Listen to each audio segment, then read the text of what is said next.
Good morning, dear students. Let's start geography again. And this is chapter 6. And we are going to see about the rocks and rock cycle. As you can see on your screens. So let's see here. Now, as all of you know, our planet actually has three realms. That is atmosphere, that is a gaseous form, hydrosphere, that is the whole liquid, all the water bodies, and lithosphere, that is the solid state. The word litho in Latin means rock. So this word litho actually is derived from a Latin word which means rock. So this way, this whole layer, the solid layer of the earth, or you can say all the continents, they all are called lithosphere. And even you can find this layer is also found in the ocean floor. So this lithosphere also can be called as a rockosphere. Well, first of all, before we start these rocks, I would like to show you the classification of rocks, because already in previous class you have studied about the rocks and you have some information, some knowledge already you are having what you have studied in the previous class. So let's see here again, and first of all I will tell you about the classification of rocks. And look here, as it is given here, the rocks can be classified first of all in three types. What are they? The first is the igneous rocks, which is also known as primary rocks. Second is the sedimentary rocks, which we call secondary rock, but it's secondary rock number 1. And the third rock is the metamorphic rocks, which is also a secondary rock number 2. So these are the three types of rocks. What are they? Let's see again. Igneous rocks, sedimentary rocks, and metamorphic rocks. In the whole chapter you will be going to study about these three types of rocks, and you are going to study about some more deeper knowledge about each of them, different types of igneous rocks, different types of sedimentary rocks, and different types of metamorphic rocks, and their characteristics, how they are formed. And you will study about the rock cycle, that how these rocks, they are connected to each other. So before we start the types of rock, let me explain you the difference between the rocks and minerals. Because if you will see, the rock contains many minerals. So rock actually can also be defined as the aggregate of minerals. In a very simple language, we can say that the rocks actually are the aggregate of minerals. So that is what formed by one or maybe more or less definite unit of the earth's crust, and they may contain many different types of mineral. So what is rock and what is mineral? First of all, let's see this. Now when we talk about the rock, and if you can take any type of rock, there are so many examples are there, like granite is a one type of rock, basalt, marble is a one type of rock, gneiss is a one type of rock, then syenite is a one type of rock. There are different types of rock you will study. But if you just take any rock, and you will find they may contain many different types of mineral. But what do you mean by the minerals then? So minerals actually are the definite element. Now when we talk about mineral, example, if we talk about iron, so iron actually is a single element. Aluminium is a single element. But again, if you take example of bauxite, now bauxite actually is a ore from which aluminium is extracted.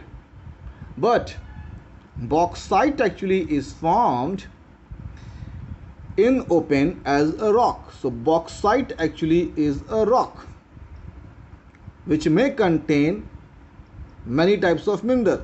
Well, aluminium is the major mineral that's found in bauxite, and the amount of other minerals are very less. So this is one example of one rock. Now bauxite is the one rock which is also called the ore, because the major element or mineral which is found in bauxite is aluminium.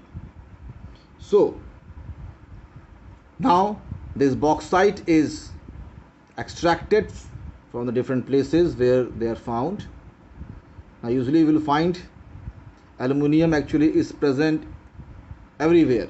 Even in the soil you will find some amount of aluminium is found, but the amount of aluminium is so less that if we just separate the aluminium from the soil or sand, it can be very expensive. This is why when to extract aluminium actually, usually the people, they find out the ore or the rocks which contains large amount of aluminium. So the rocks which contains large amount of aluminium, and beside the aluminium there are even other minerals are also found in that rock. But because that rock contains much larger amount of aluminium, so that rock is called bauxite. So first of all, the bauxite is extracted from the different mines wherever they are found, and it is brought to the factory, aluminium factory, and then this aluminium is separated from this ore. Well, so I am telling you one example that what do you mean by the rock and what do you mean by the mineral. So mineral actually, in a simple language, we can say that mineral actually is a single element, but the rocks, they are the aggregate of minerals. So they may contain many different types of mineral, or maybe sometimes some special mineral can be found in that rock in more larger quantity. Well, another thing, now if you find about the mineral has the very definite chemical composition. So every mineral, if you take the example of iron, or when we can take the example of copper or gold, or maybe already we have seen aluminium. Now each differ in chemical composition and even in the physical properties. So every mineral, they actually have a definite chemical composition as well as physical properties. But what do you mean by the rocks?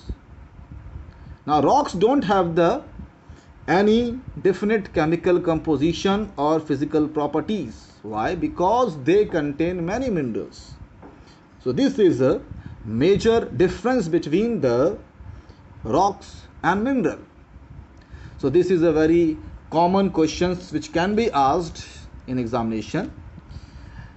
that define or differentiate between the rocks and mineral.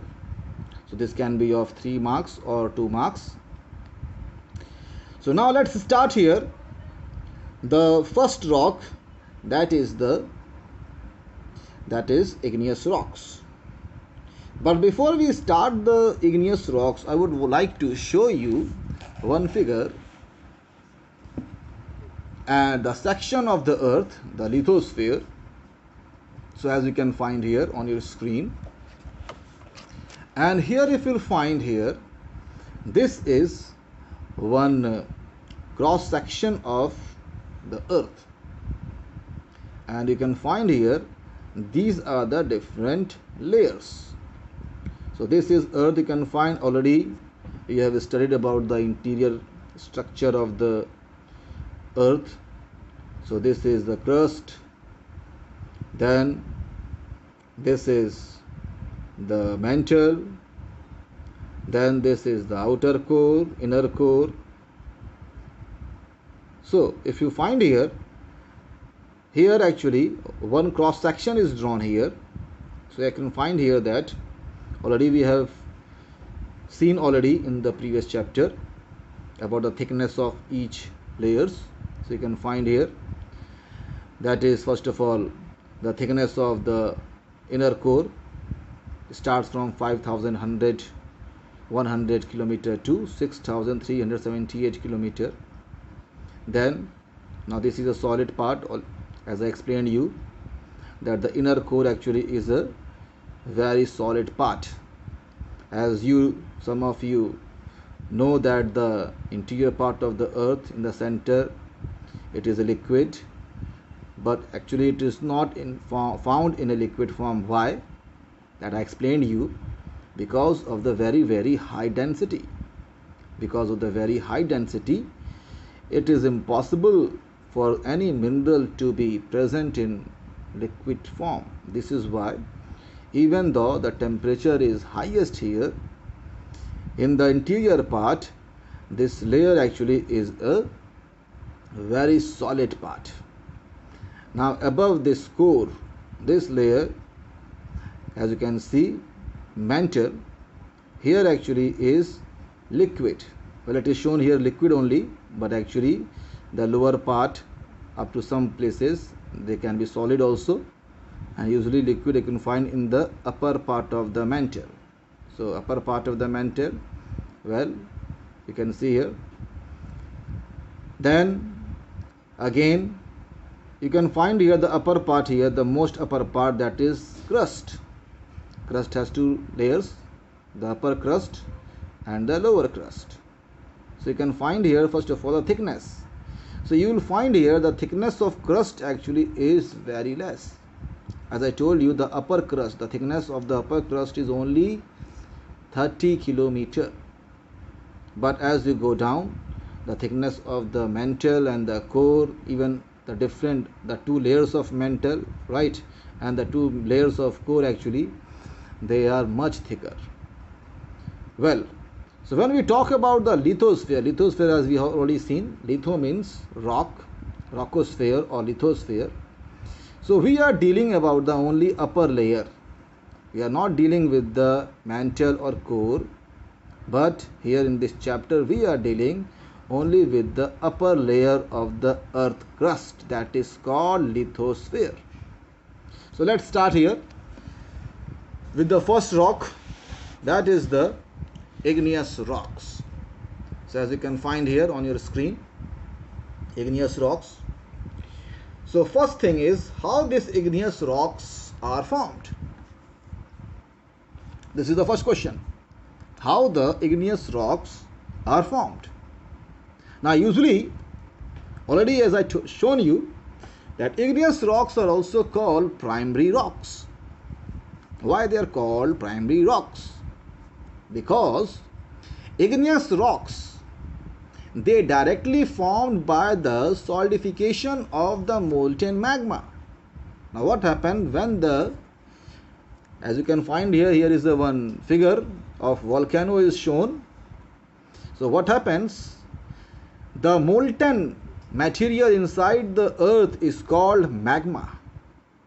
But when this magma comes above the surface, then we call it lava. That is difference in the words. Now, so this way we have come to know that when this magma solidifies, they forms what? Igneous rocks. This is why, as you can find, that the igneous rocks, they are formed by the solidification of magma, and that's why we call it what? We call them primary rocks. We call them primary rocks. Okay. Now next. So here one thing more you can see in this figure. This magma sometimes it solidifies inside the crust. Now this is a magma chamber. So sometimes in this chamber this magma can be solidified. Sometimes they can enter in the cracks, as you can find here. These are the vents. Sometimes in the vent they solidifies. As you can see, these are the horizontal cracks. These magma enters in these cracks and they solidify. So, but sometimes, most of the time, they comes above the surface of the earth and then here they solidifies. So first of all, this magma, when it comes above the surface, as I explained you, they are called lava. So they forms extrusive igneous rocks. Extrusive means above the surface. The igneous rocks above the surface of the earth. Now when they solidifies inside the crust, now what do we call them? So all these rocks here, as you can find here, all the rocks, we call them intrusive igneous rocks. So this is the two types of igneous rocks. First is the extrusive igneous rocks. Second is intrusive igneous rocks. Now first of all, let's see the two types of magma. Now magma can be of two types. Now how they can be of two types, let's see here. Some magma, they contains less amount of silicate. So when the magma, they contains less amount of silicate, we call them basic igneous rocks. What do you call them? We call them basic igneous rocks. Now here in your book actually that only explained about the how they can be different. The first one, as you can see here, the basalt magma, which is very very hot and highly fluid. So the magma actually, which is hot and highly fluid, but they also contains less amount of silicate. This is also one important characteristic and most important characteristic. So these magma which contains less amount of silicate, and because they contains less amount of silicate, they are very very hot and highly fluid. So when they come above the surface of the earth, so they starts flowing as a river. They can flow at a very very large distance, and these magma, as I told you, above the surface they are called lava. So these lava is called acidic lava. But another type of magma which actually very very high silicate, the magma, as I told you, when it comes above the surface we call them lava. So the lava which contains very high silicate, we call them acidic lava. What do you call them? We call them acidic lava. As you can find here, the temperature is about 850 degrees centigrade, and this type of lava is very highly viscous. Viscous in the sense actually they contain heat for a very very long time. They don't flow. Now they are not in liquid, they are very very thick. But what happens? They solidify. The solidification actually takes very quickly, but they can contain the heat for a very very long period. They don't radiate the heat very easily. That's why they are very very viscous. Okay, so these are the two types of lava. The first is the basic lava, which contains less amount of silicate, and the second, which contains high amount of silicate, the magma which contains high amount of silicate. They are the acidic lava. So two types of magma or lava, because magma, when it comes above the surface, we call them, what do we call them? Here you look here the picture, we call them lava. So the two types of lava is acidic lava and basic lava. Now look here, I want to show you some pictures of some igneous rocks, as you can find here. This is the picture of syenite rock. There is another picture of granite rock, and here is a basalt rock. As you can find here above, how they are formed? They are formed by the lava flow. As the lava, as you can find here, it is solidifying here. So large part you can see already have developed into the rocks, but here you can find still it contains the heat. It is a viscous, you can see here. So solidification is taking place here. So this is about the igneous rocks.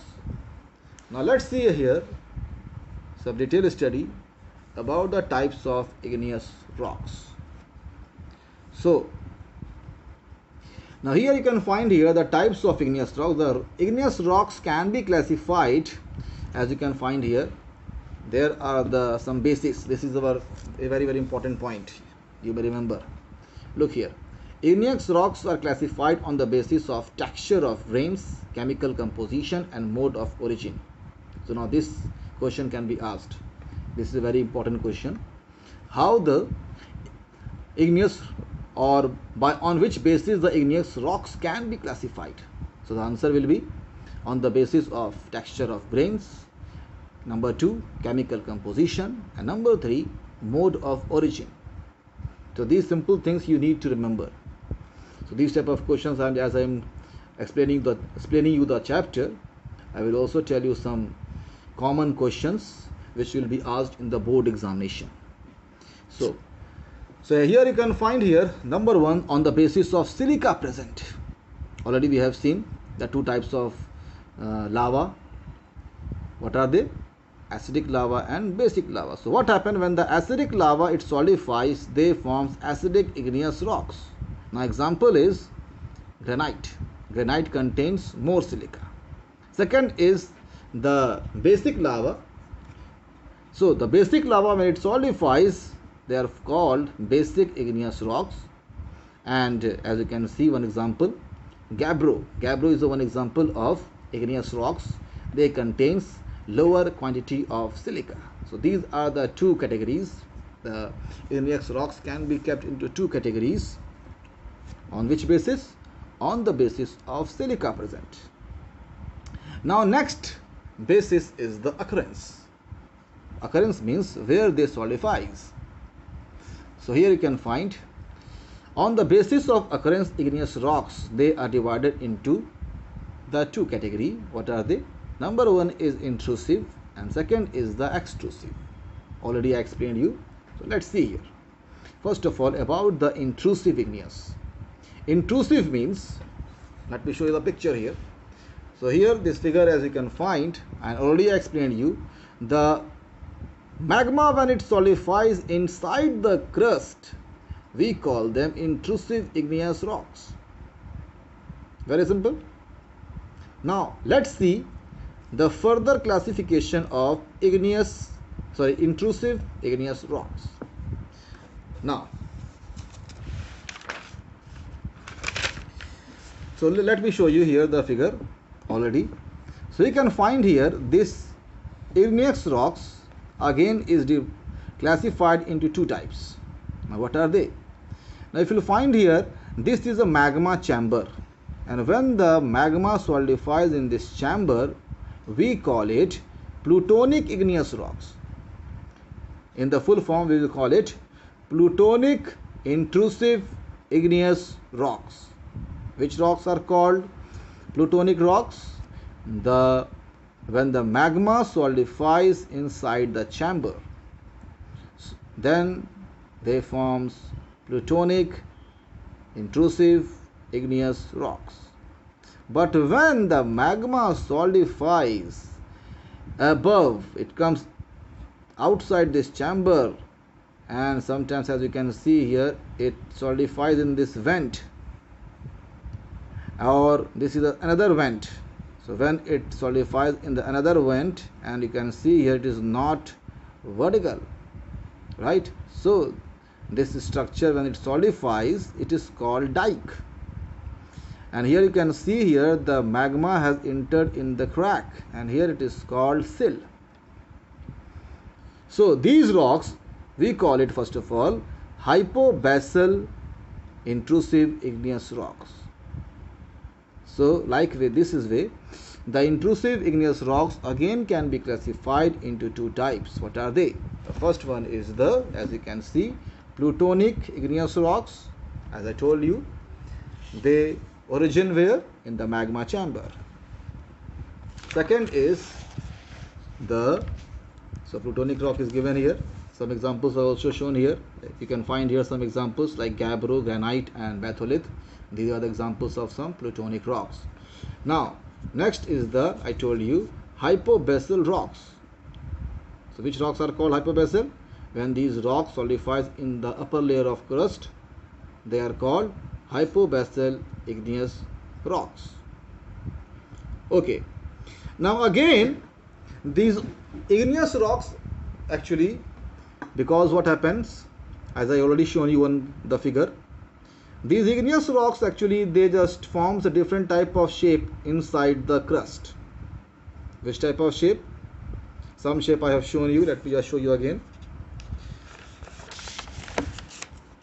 Now here, if you see here, this magma enters in this crack. So in the horizontal layer, these rocks are formed inside the crust. So this structure is called sill.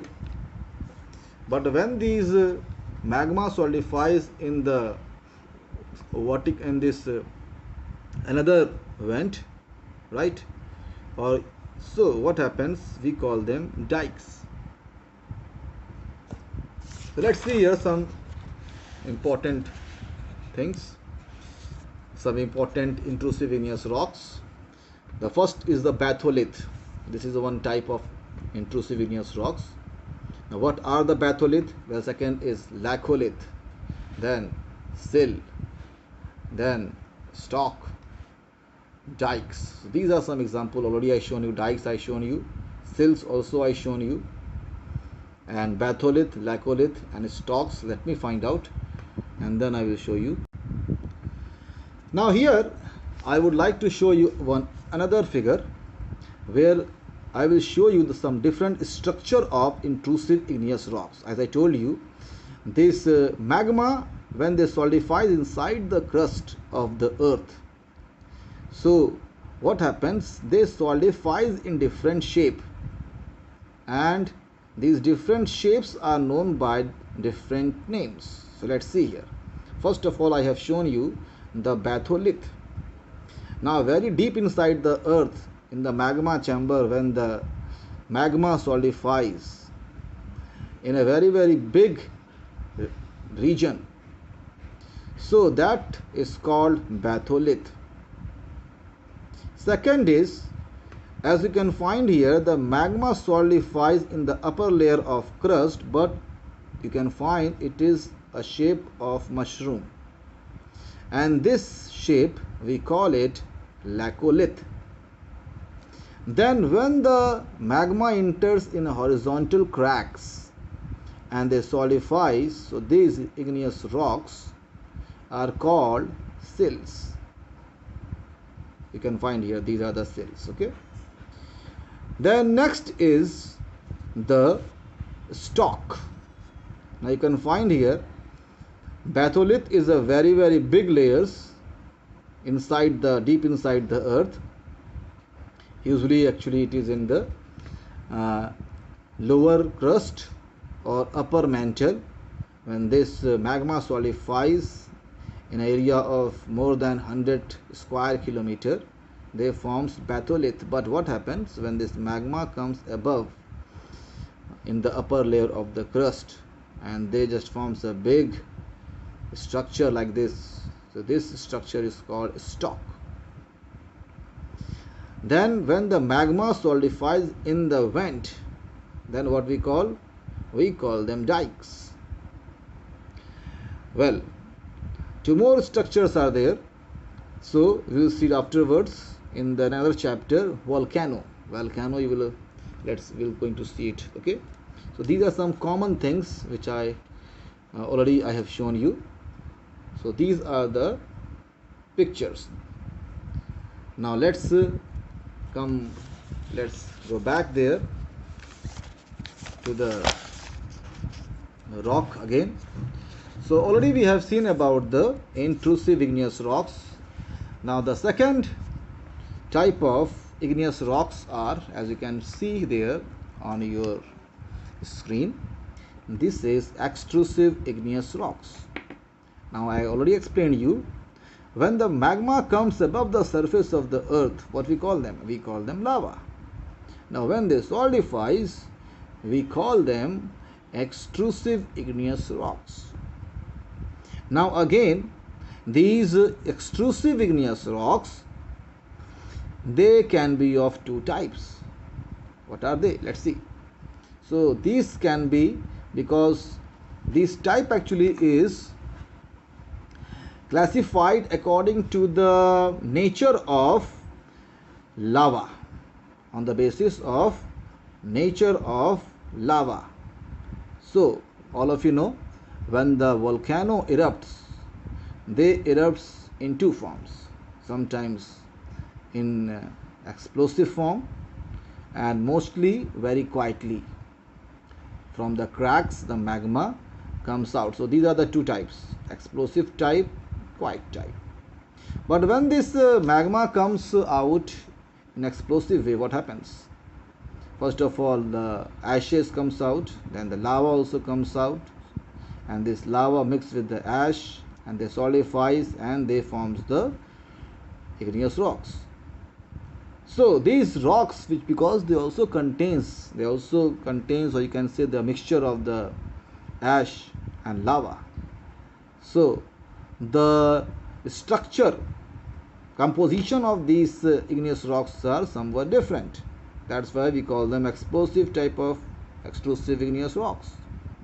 Second, when the magma comes out quietly from some cracks, so there is no ash is found in those rocks, they are pure igneous rocks, lava, they solidifies and they forms the igneous rocks, so we call them quiet type of extrusive igneous rocks. These are the two types of extrusive igneous rocks. Now let's see about the characteristics of the igneous rocks. As you can find here on your screen, and let's see here one by one, because today I don't want to start the second type because I think it will become too much for you, and let's just take it in a small portion. So today only I will explain you only about the igneous rocks. So next session I will explain you about the sedimentary rock, and like this we'll just move very slowly. So let's see here first of all the characteristics of igneous rocks. Now already as I explained you, the first characteristic, as you can see, they are also called primary rocks. Why? Because they are formed by the molten magma, solidification of molten magma, and that's why we call them the primary rocks also. Second thing, these igneous rocks, they do not occur in distinct bed. What do you mean by the bed? Bed means strata. Strata means layer. How? Let me explain you. Now during the flood, if you'll find, the river, they deposit the silt over the bank of the river. So they are deposited in a one layer.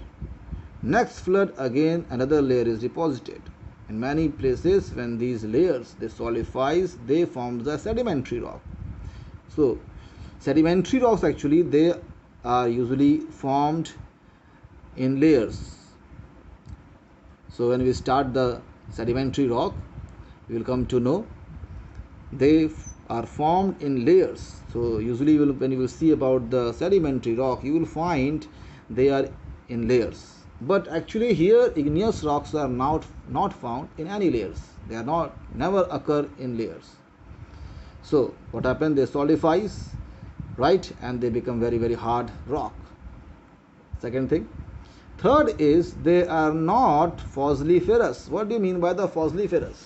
Fossiliferous means fossils are not found in these rocks. What are the fossils? When especially when you find, take the example of the sedimentary rock. Now usually during the excavation, many places very old, the fossil of some animal or human beings, they are the skeleton and everything, even the remains of the some very old plants and the trees are also sometimes, when they are covered with the layers of the rock, so they are called fossils. We will going to see about the fossil in the next rock, sedimentary rock. So here actually igneous rocks, they don't contain any fossils, so they are not fossiliferous. Fourth one, they are generally very hard and water percolate in them with great difficulty. What does it mean? Means they don't allow water to pass. They don't allow the water, because you will find the example of sedimentary rocks, so water can pass through many of the sedimentary rocks, but igneous rocks actually are very hard. They are non-porous, so they don't allow the water to pass through them. So they are very hard, and water is never percolate, means they never pass through these water. Fifth one, they are granular and crystalline, because as I told you, these rocks, igneous rocks, are formed because of the solidification of the magma. So when the magma solidifies, so what happens? They forms the grains. So that's why they are granular and crystalline, because sometimes very quick solidification takes place, especially in the acidic rocks.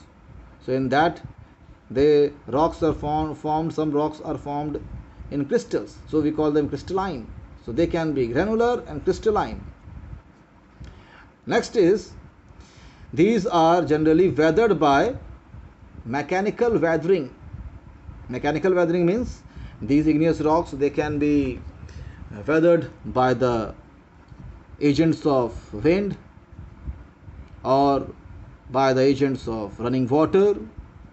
So they are the mechanical process of weathering. You will study afterwards. Next is, most of the igneous rocks, they consist silicate. So first thing, they contain silicate. Maybe the amount of silicate can be less or more.